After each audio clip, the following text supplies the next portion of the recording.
Okay, for the voice thread for this infographic presentation, I just wanted to talk really quickly about some ideas about sketching, mainly because as I was sort of looking at how infographics are made, sketching is part of the process, and it's really not something that you need to be a fully trained artist to do well.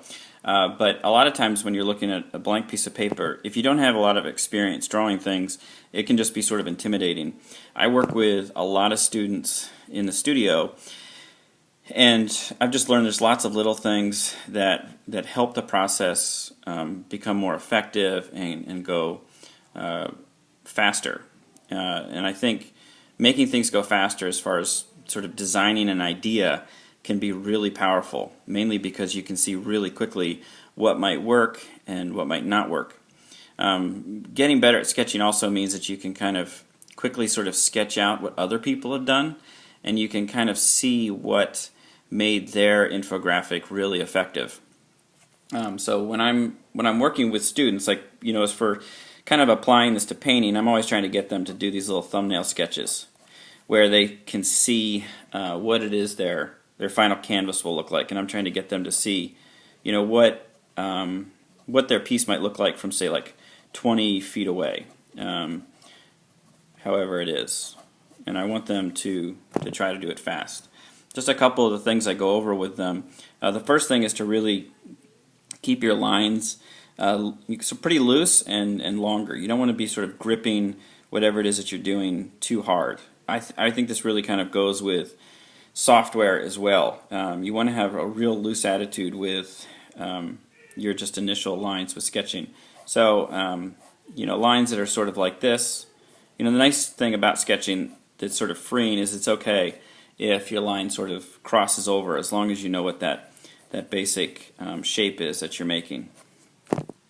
The next thing is to try to make sure that everything is a shape, to try to avoid describing things just in line. So, when you see people who are trying to sort of place maybe a figure in a composition, if they don't have a lot of experience, they'll just put in a stick figure, which is fine for telling you where something is. The only problem is most of this doesn't really describe the shape of the figure, which is really what's going to affect kind of the composition. So, what I would try to do is turn, say, like that middle part into a rectangle and the legs into two long rectangles. And again, this is pretty crude and pretty elementary, but it's effective in the sense that it gives you an idea of what things will look like.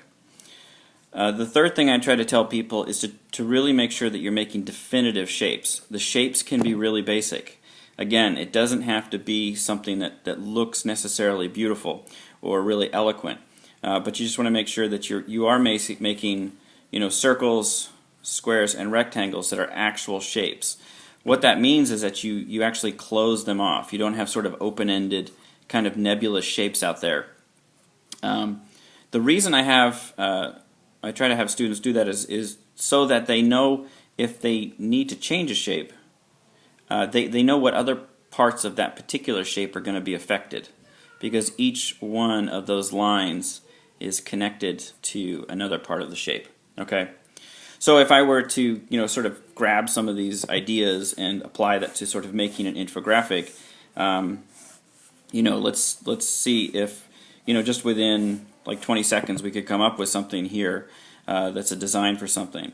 I might start out with before I jump into kind of the idea with the shapes, I might start out with just a line that would actually just sort of tell me as a notation where I want the visual flow to go. But from that point on, I really want to build it using these really basic shapes. If I wanted to say, add a figure in there and I wanted it here, I would have my circle and my rectangle.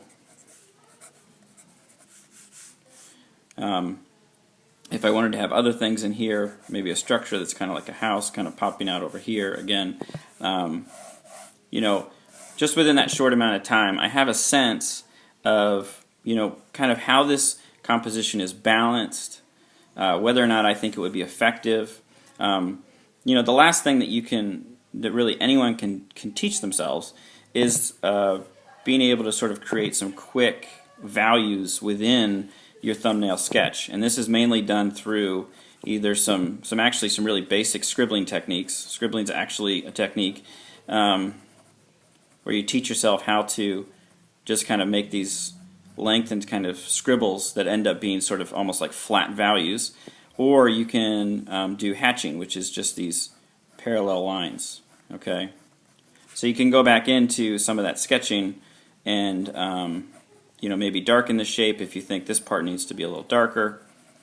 Again, this is the type of stuff that's really accessible to anyone, whether or not they feel like they have some natural talent for art, or if they have any training or not. I think this is the kind of thing that really helps people get ideas down, get a lot of ideas out there, so you know which ones will work, which ones won't, and which direction to take a project.